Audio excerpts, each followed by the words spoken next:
Por que tantas vezes a vida parece desmoronar justamente quando alguém se afasta de Deus? Seria coincidência ou há algo espiritual além do que os olhos conseguem enxergar? A Bíblia tem a resposta para essa pergunta, mas para isso precisamos voltar ao início. O primeiro afastamento começou no Éden. O homem vivia em comunhão perfeita com Deus. Não havia dor, medo ou vergonha. Mas bastou um ato de desobediência, um único passo fora da direção divina, e tudo mudou. Em Gênesis 3, vemos a primeira consequência do afastamento. Então foram abertos os olhos de ambos e conheceram que estavam nus. O que antes era pureza, agora se tornou vergonha. Afastar-se de Deus não é apenas mudar de direção, é perder a proteção espiritual. Adão e Eva foram expulsos do jardim. Passaram a trabalhar com esforço, sofreram dores e enfrentaram o silêncio de um paraíso que havia sido fechado. Isso soa familiar? Quantas vezes, ao se afastar da presença de Deus, alguém começa a se sentir como se algo tivesse se quebrado por dentro? Outro exemplo forte está em 1 Samuel 16. Saul foi escolhido por Deus para ser rei de Israel, mas à medida que foi deixando de obedecer à voz do Senhor, começou a cair. Ele foi tomado por ciúmes, angústias e, mais tarde, por um espírito maligno. O texto diz claramente: "E o Espírito do Senhor se retirou de Saul, e o atormentava um espírito mau da parte do Senhor." Quando o Espírito Santo se afasta, outro espírito toma espaço. O vazio espiritual nunca fica vazio por muito tempo. Afastar-se de Deus abre brechas, e brechas espirituais se tornam portas abertas para tormentos emocionais, mentais e até físicos. Mas Deus abandona as pessoas? Essa é uma pergunta que deve ser respondida com clareza, e a resposta é não. Deus nunca abandona ninguém. Ele continua chamando, amando, esperando o retorno, mas ele respeita a decisão de cada um. Em Lucas 15, vemos isso na parábola do filho pródigo. O pai não correu atrás do filho para impedi-lo de ir embora. Ele deixou que partisse, mas ficou esperando de braços abertos o momento do arrependimento. Mas veja o que aconteceu com aquele filho. Ele perdeu tudo: sua dignidade, seu sustento, sua paz. Foi parar no meio dos porcos, desejando comer a comida deles. Isso é simbólico. Mostra que quando alguém se afasta de Deus, desce degraus espirituais tão profundos que nem percebe que está se alimentando de restos emocionais, espirituais e relacionais. Mas existe uma lógica espiritual nas consequências: simulation. E essa lógica está por trás de muitas perguntas que as pessoas fazem. Por que está tudo dando errado? Por que me sinto tão vazio? Por que parece que nada mais faz sentido? Pode ser que a raiz dessas perguntas esteja na ausência da presença de Deus. A palavra nos ensina em João 15:5: "Sem mim, nada podeis fazer." Isso é absoluto. Sem Ele, os relacionamentos começam a ruir. A ansiedade toma conta, o medo paralisa, e a alma clama por algo que não consegue nomear. Afastar-se de Deus não é apenas uma decisão emocional ou filosófica. É um movimento espiritual real. Em Efésios 6:12, está escrito que a nossa luta não é contra carne ou sangue, mas contra principados e potestades, contra dominadores deste mundo tenebroso. Ou seja, quando alguém deixa de estar na luz, fica vulnerável às trevas. Imagine um campo de batalha. Um soldado que sai do seu abrigo e decide andar sozinho no meio da guerra. Ele está sem escudo, sem direção e sem proteção. O afastamento espiritual funciona da mesma forma. Imagine isso: alguém sentado em um banco de igreja com a Bíblia nas mãos, o louvor nos lábios, mas o coração completamente desconectado de Deus. Esse é o tipo mais perigoso de afastamento, o afastamento silencioso. Aquele que ninguém vê, mas o céu e o inferno reconhecem imediatamente, porque o verdadeiro afastamento não começa com um adeus. Começa com a frieza no coração. Começa quando a oração se torna um ritual vazio, quando a palavra de Deus deixa de confrontar e passa a ser lida apenas por obrigação, quando os olhos estão voltados ao céu, mas a alma está mergulhada nas coisas da terra. Jesus falou sobre isso em Mateus 15:8. Este povo honra-me com os lábios, mas o seu coração está longe de mim. O afastamento interno é mais sutil, mais lento, mas muito mais perigoso, porque é nesse estágio que muitos acreditam ainda estar firmes, quando na verdade já perderam a sensibilidade espiritual. Vamos olhar para o exemplo de Sansão. Ele era um homem separado por Deus desde o nascimento, um nazireu. Tinha força sobre-humana e um propósito grandioso, mas aos poucos começou a fazer concessões. Flertou com os prazeres do mundo, desprezou as ordens de Deus e, em um momento decisivo, perdeu sua força. O versículo mais assustador da história de Sansão está em Juízes 16:20. E ele despertou do seu sono e disse: sairei ainda esta vez como dantes, e me livrarei. Porque ele não sabia que já o Senhor se tinha retirado dele. Você entendeu isso? Ele achava que ainda tinha a presença de Deus, mas o Senhor já havia se retirado. Quantas pessoas hoje vivem assim? Acham que ainda estão firmes, continuam cantando, orando, falando bonito, mas o Espírito Santo já não habita mais naquele lugar. Isso não é sobre religiosidade, é sobre conexão viva e íntima com o Senhor. O vazio interior é um dos primeiros sinais de que o coração se afastou. Nada satisfaz, nem o sucesso, nem os relacionamentos, nem as conquistas. O espírito humano foi criado para estar cheio de Deus. E quando ele não ocupa esse espaço, nenhuma outra coisa consegue preencher. Salmos 42:1 diz: como o cervo anseia pelas correntes das águas, assim suspira a minha alma por ti, ó Deus. Mas quando essa sede não existe mais, é sinal de que algo está errado. O afastamento silencioso cria uma falsa sensação de estabilidade, mas por dentro tudo está rachando. A ansiedade se intensifica, o medo domina, a culpa se torna uma sombra constante e a mente passa a ser bombardeada por dúvidas. É como se a alma estivesse em uma tempestade, mas o corpo continuasse fingindo que está tudo bem. O rei Davi, após seu pecado com Batseba, descreveu esse estado com palavras profundas no Salmo 32:3-4. Enquanto calei os meus pecados, envelheceram os meus ossos pelos meus constantes gemidos todo o dia, porque de dia e de noite a tua mão pesava sobre mim.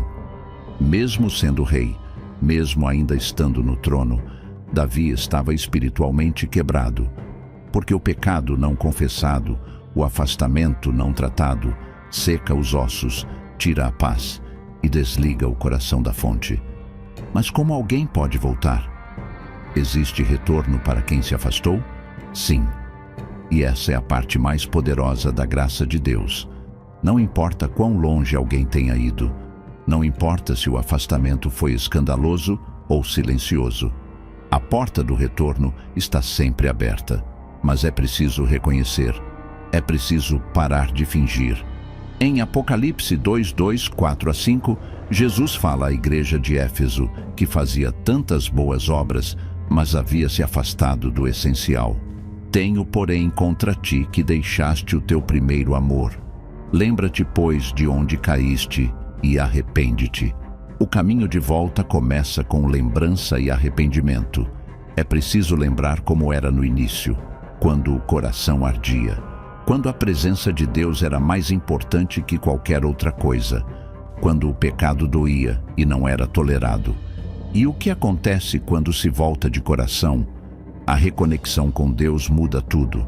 Ezequiel 36:26 promete: dar-vos-ei um coração novo e porei dentro de vós um espírito novo.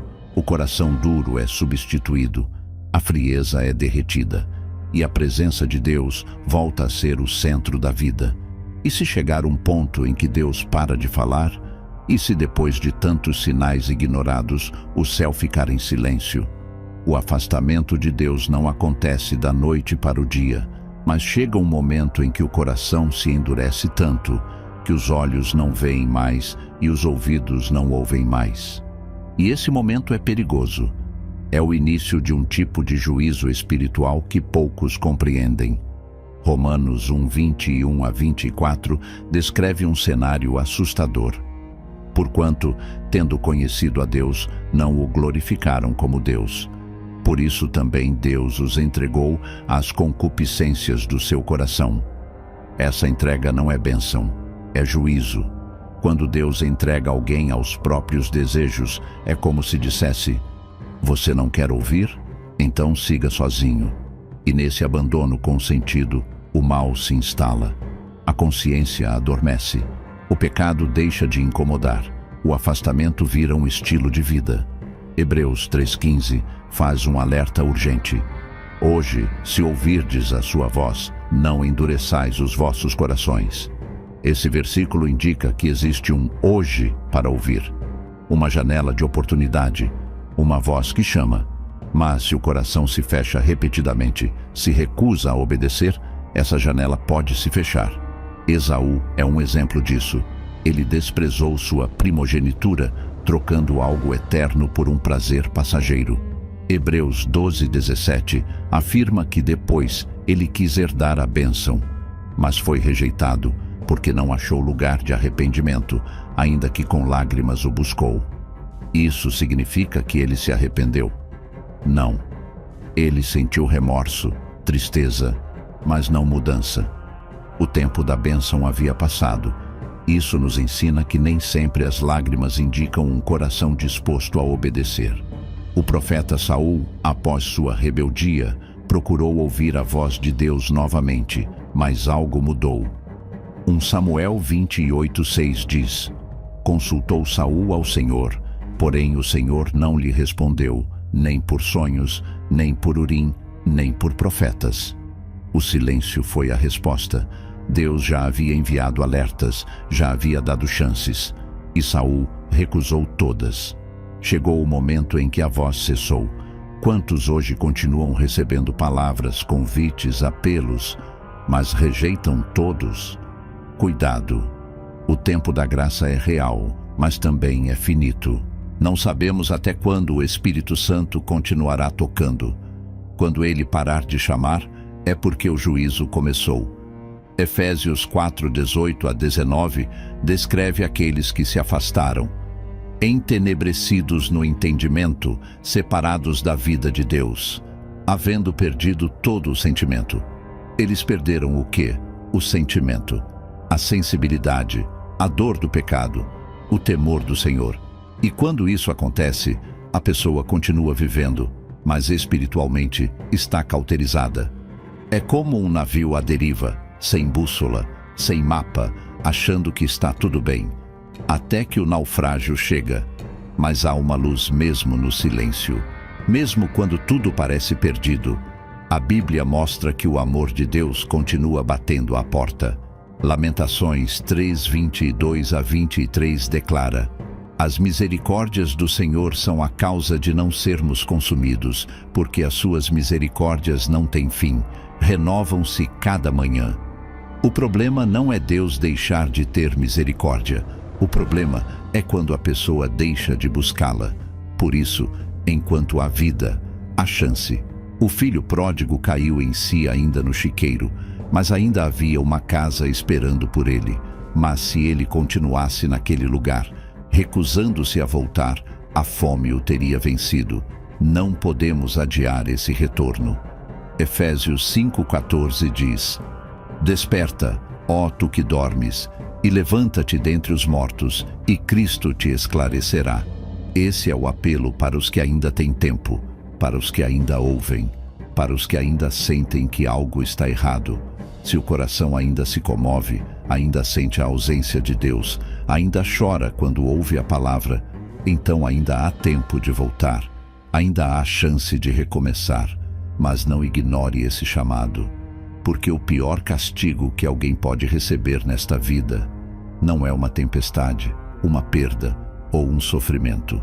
O pior castigo é viver sem Deus e nem perceber. E se alguém se afasta completamente de Deus, e ao invés de tudo desmoronar, as portas se abrem, a saúde vai bem, o dinheiro aumenta, os relacionamentos prosperam, tudo parece perfeito.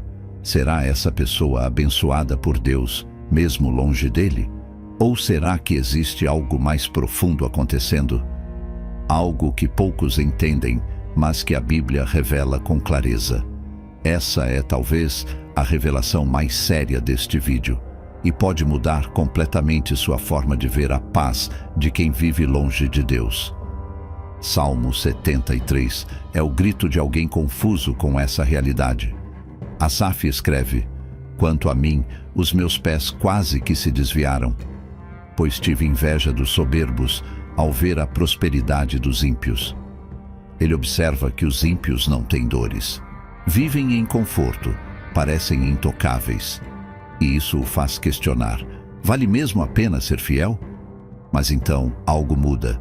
Ele diz: "Até que entrei no santuário de Deus, então entendi o fim deles."